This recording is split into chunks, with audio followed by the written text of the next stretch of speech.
നമസ്കാരം. മലയാളം SCERT ചാനലിലേക്ക് സ്വാഗതം.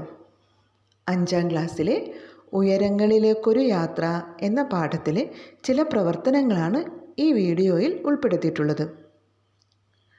ടെക്സ്റ്റ് ബുക്കിലുള്ള പ്രവർത്തനങ്ങൾ, പാഠത്തിൻ്റെ ഭാഗമായി കൊടുത്തിട്ടുള്ള പ്രവർത്തനങ്ങൾ ക്ലാസ്സിൻ്റെ വീഡിയോയോടൊപ്പം തന്നെ ഉൾപ്പെടുത്തിയിട്ടുണ്ട്.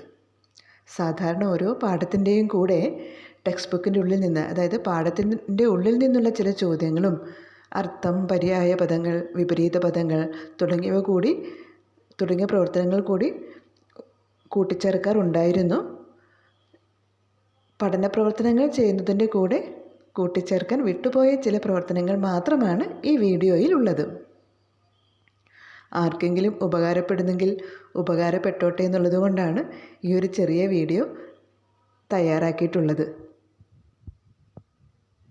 പര്യായ പദങ്ങൾ: മഞ്ഞ്, ഹിമം, തുഷാരം, പ്രാലേയം.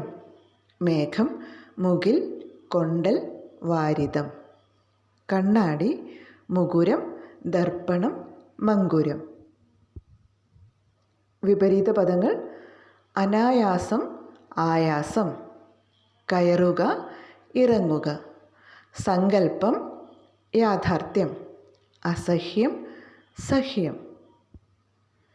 പിരിച്ചെഴുതുക: അരങ്ങൊഴിഞ്ഞു, അരങ്ങ് പ്ലസ് ഒഴിഞ്ഞു. കണ്ണാടിപ്പലക, കണ്ണാടി പ്ലസ് പലക. കയറിത്തുടങ്ങി, കയറി പ്ലസ് തുടങ്ങി. ഉരസിയൊഴുകുന്നു, ഉരസി പ്ലസ് ഒഴുകുന്നു. പുകയൂതി, പുക പ്ലസ് ഊതി.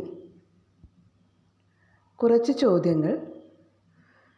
ഒന്നാമത്തേത്: പഴനിയിൽ നിന്നും കൊടൈക്കനാലിലേക്കുള്ള യാത്ര ഉദ്വേഗജനകമാകാൻ കാരണമെന്ത്? ഉത്തരം: അടുക്കടുക്കായ മലകളും വളഞ്ഞു പൊളഞ്ഞു ചുറ്റിക്കയറുന്ന മലമ്പാതകളും പാതകൾക്കു കീഴെ ചെങ്കുത്തായ താഴ്വാരങ്ങളും കൊല്ലികളും നിറഞ്ഞ പ്രദേശമായതുകൊണ്ടാണ് യാത്ര ഉദ്വേഗജനകമായത്. രണ്ടാമത്തേത്: യാത്രക്കാരൻ്റെ മനസ്സ് കിടുകിടുത്തതെപ്പോൾ? ഉത്തരം: ചുരം കയറിപ്പോകുന്ന ബസ്സിലെ ഡ്രൈവറുടെ ശ്രദ്ധ നൂലിഴ പിഴച്ചാൽ പൊടി പോലും അവശേഷിക്കാതെ അഗാധതയിൽ വീണു ചാവേണ്ടി വരുമല്ലോ എന്നോർത്തപ്പോഴാണ് യാത്രക്കാരൻ്റെ മനസ്സ് കിടുകിടുത്തത്. മൂന്നാമത്തേത്: ബസ്സിൻ്റെ ഇരമ്പലിനൊപ്പം കേൾക്കാൻ കഴിഞ്ഞ ശബ്ദങ്ങൾ എന്തൊക്കെയായിരുന്നു? ഉത്തരം: ഒന്നാമത്തേത്, അകലെയെങ്ങോ പാറക്കൂട്ടങ്ങൾക്ക് ഇടയിലൂടെ ഒഴുകിത്താഴുന്ന നീരൊഴുക്കിൻ്റെ മന്ത്രമധുരമായ സംഗീതം. മറ്റൊന്ന്, മരക്കൊമ്പുകളിൽ ചിലങ്ക കിലുക്കുന്ന കുഞ്ഞിളം പക്ഷികളുടെ കളഗാനം. ഇത്രയും പ്രവർത്തനങ്ങളാണ്. നിങ്ങൾക്ക് ക്ലാസ് ഇഷ്ടമാകുന്നെങ്കിൽ, ഉപകാരപ്പെടുന്നുണ്ടെങ്കിൽ വീഡിയോ ലൈക്ക് ചെയ്യാൻ മറക്കരുത്. കുറേ പേരൊക്കെ സബ്സ്ക്രൈബ് ചെയ്യുന്നത് ഞാൻ കണ്ടിട്ടുണ്ട്, ശ്രദ്ധിച്ചിട്ടുണ്ട്. ഇഷ്ടമുണ്ടെങ്കിൽ, ഉപകാരപ്പെടുന്നുണ്ടെങ്കിൽ സബ്സ്ക്രൈബ് ചെയ്യുക കേട്ടോ. അതുപോലെ നിങ്ങളുടെ അഭിപ്രായങ്ങളും നിർദ്ദേശങ്ങളും, ഇനി വിമർശനങ്ങളുണ്ടെങ്കിൽ അതും കമൻസായിട്ടും വന്നോട്ടെ.